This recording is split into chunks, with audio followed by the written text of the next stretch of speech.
E aí, você tem acompanhado aqui no canal o curso da História dos Concílios?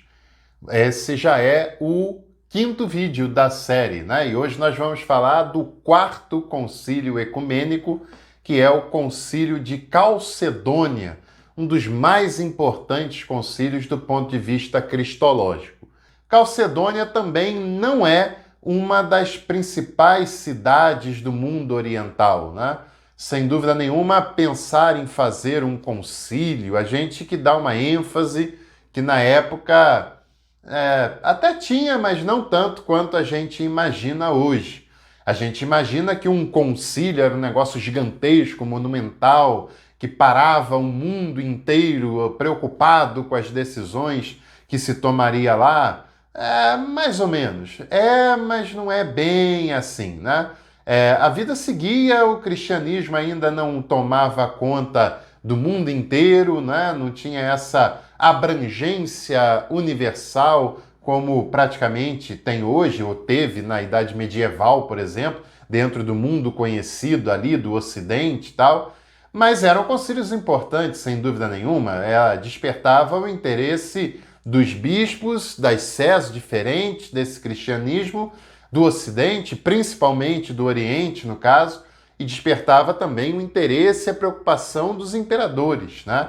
Que tinham o que perder com isso, se fosse o caso. As preocupações desses imperadores nem eram preocupações propriamente teológicas, como de grandes nomes da teologia que participaram dos concílios. E, aliás, é muito interessante, né? Esse ano é ano de Copa do Mundo. Talvez isso não tenha nada a ver com o assunto, e não tem mesmo, mas tem uma similaridade, que quem gosta e estuda futebol aí percebe que teve vários grandes jogadores que não tiveram a oportunidade de participar de uma Copa do Mundo, né? Como também teve na história do cristianismo grandes teólogos que não tiveram a oportunidade de participar de um grande concílio, porque não teve na sua época, não foi do seu contexto, os concílios são bem espaçados uns dos outros, não se reúne periodicamente. Houve até uma tentativa na história de fazer com que os concílios se reunissem a cada 5 anos e depois do terceiro nessa sequência, pelo menos de 10 em 10 anos os concílios se reunissem, mas isso não deu muito certo, acabou não sendo respeitado, mas a gente vai falar disso um pouco mais para frente. Agora, teve outros grandes nomes da teologia que participaram sim dos concílios, como, por exemplo, Eusébio de Cesareia, né? Como, por exemplo, o Cirilo de Alexandria, o Alexandre, e mais do que o Alexandre, mas o Atanásio de Alexandria, e grandes outros nomes que nós vamos ver daí por diante. E é interessante que nós temos ali o imperador convocando o concílio, mas quem preside teologicamente é um outro grande nome da teologia cristã, e o imperador, é claro, está muito atento em relação a isso, porque isso pode causar cismas, pode causar rachas no seu território, no seu poder, e ele não tem nenhum interesse em que isso aconteça, sem dúvida nenhuma.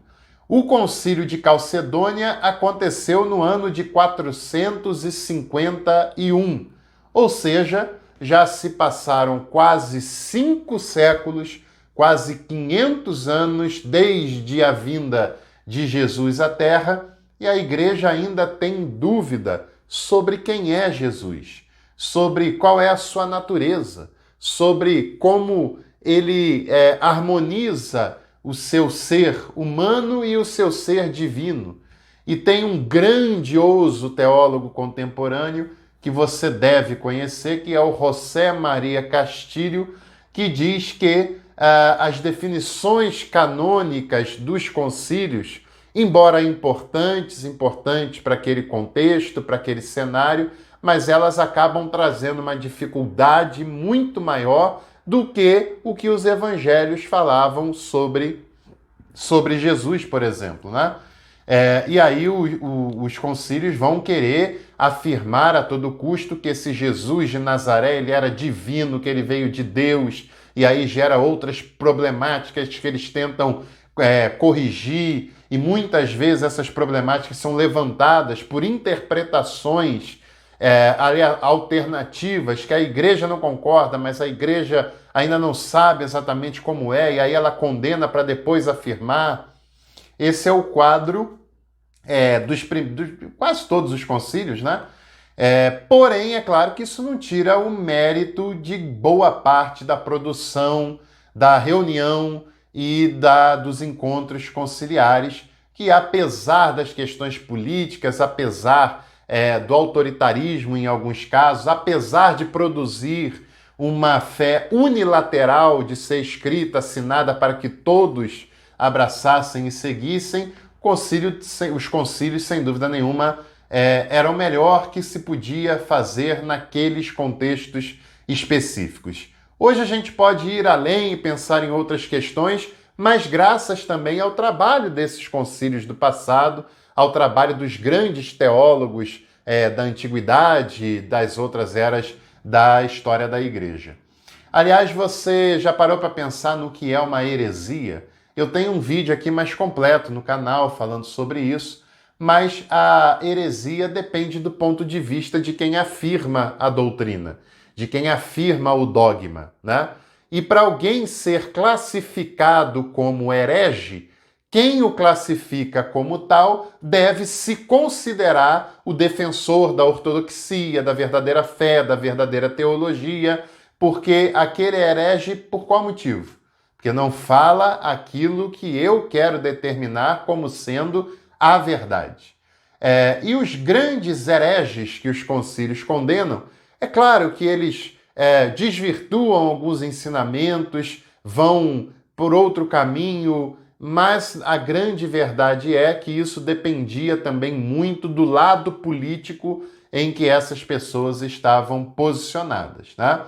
Teve pessoas ligadas à igreja com uma herança teológica bastante controversa, como Orígenes, por exemplo, que não foi condenado como herege. Já Ário foi condenado antes mesmo de se defender, tá certo?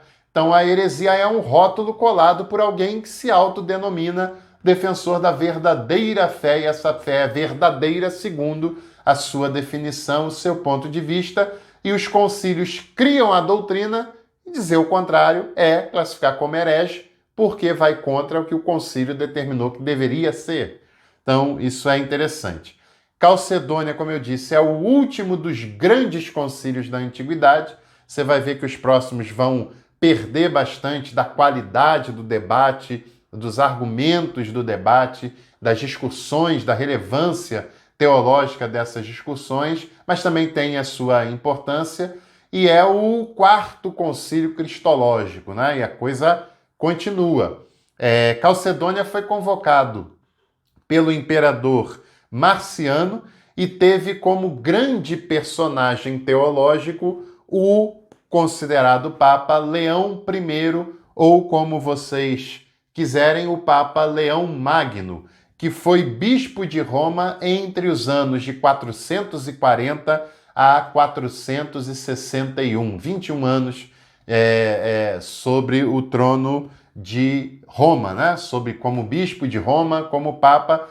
E aqui fica uma dica importantíssima, essa obra fantástica, absolutamente espetacular, que é a obra Os Papas, pelo Brian McLaren, que é uma obra muito legal, né? Parou no João Paulo II, claro, depois teve a continuidade, João Paulo II, Bento XVI, agora já 9 anos do Papa Francisco, mas é um conteúdo histórico muito legal e vale a pena você ler aí na sua casa. Aqui tem a tiara papal, né, que foi uma coroa usada principalmente na Idade Medieval, que são os 3 poderes que o Papa reunia, e esse livro é muito legal, vale a pena demais, tá bom?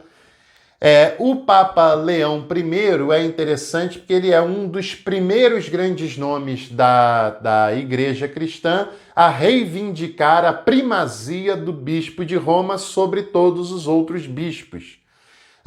Um motivo principal, ou um dos motivos principais, é que Roma era a principal cidade do Ocidente.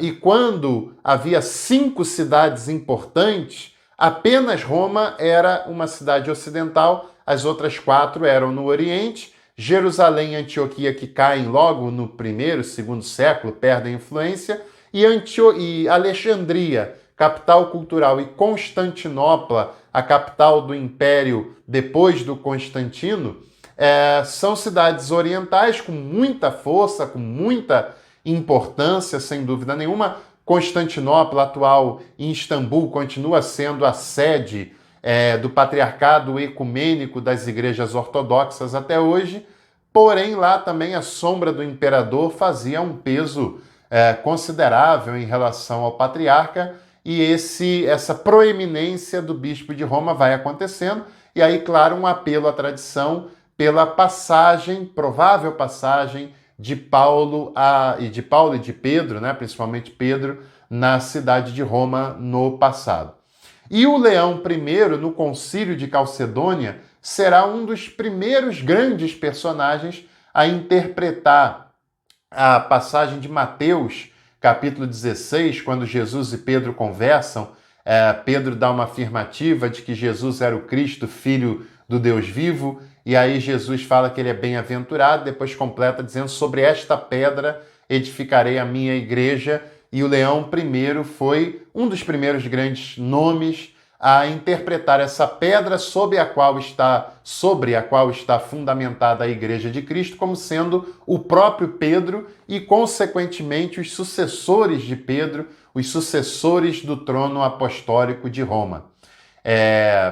E ele reivindica a primazia do bispado de Roma sobre todos os outros bispados, uma espécie de presidência da igreja naquele cenário. O nosso amigo aqui, o Leão I, ele também tem outras questões envolvendo esse concílio, e aí mostra a participação mais representativa do Ocidente. É a primeira vez que um bispo de Roma se faz presente num concílio. Anteriormente ele enviava algum legado, algum representante, mas agora nós temos o próprio bispo de Roma participando lá do concílio.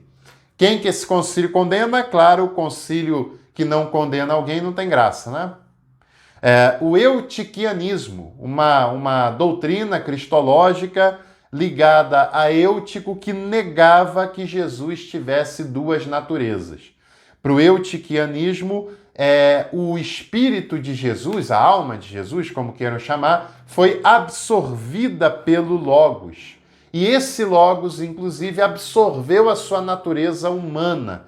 Ou seja, Jesus não tem duas naturezas. O Logos tomou conta dele e criou ali um ser único e um ser espiritual, é claro, né? E aí já tem muita influência do dualismo nesse pensamento do Eutico, que acabou condenado pelo Concílio de Calcedônia, que, em contrapartida, vai afirmar que Jesus tem duas naturezas, a humana e a divina. Que essas naturezas são sem mistura, são imutáveis, indivisíveis e inseparáveis.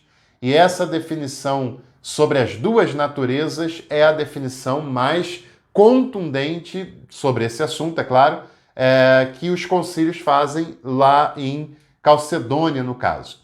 E aí abre aquela discussão que muita gente afirma hoje, que Jesus é 100% Deus, 100% homem.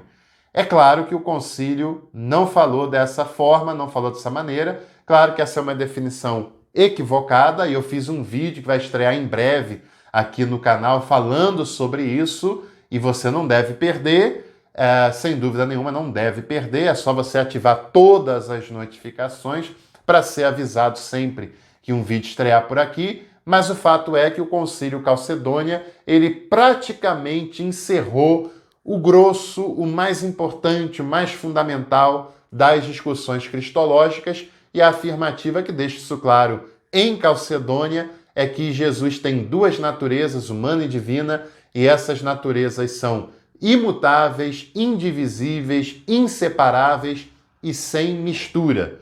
Ou seja, são duas naturezas que se reúnem organicamente e harmonicamente numa única pessoa. Continue aí, você já deixou o seu like nesse vídeo? Fala sério. Você imagina o trabalho que dá fazer um curso completo de história dos concílios, gratuito, aberto aqui no YouTube? Então, o mínimo que você pode fazer para nos ajudar é se inscrever nesse canal, ativando todas as notificações, deixar o seu like, é claro, e compartilhar, porque eu sei que você conhece muitas pessoas de seminários, faculdades, de igreja que têm interesse em estudar esse caso. Agora, você e os seus amigos e amigas também têm o interesse de fazer o melhor e mais acessível curso de teologia da internet. Nós analisamos simplesmente as melhores grades das melhores faculdades de teologia do Brasil e construímos uma grade completíssima com as melhores disciplinas da área sistemática, bíblica, pastoral e de história da teologia por R$ 29,99 aqui no canal pelo Clube de Membros no primeiro semestre, hein? Com um corpo docente, com professores com doutorado e mestrado. Onde você vai pagar R$ 29,99 para ter 4 aulas num mês, por exemplo, com um professor com doutorado? É muita vantagem, é muita acessibilidade. E para você não perder a sua vaga, o link de pré-inscrição está aqui embaixo. Preencha rápido para não ficar de fora e participar com a gente. Um abraço a todos e todas, a gente se vê em breve. Tchau, tchau.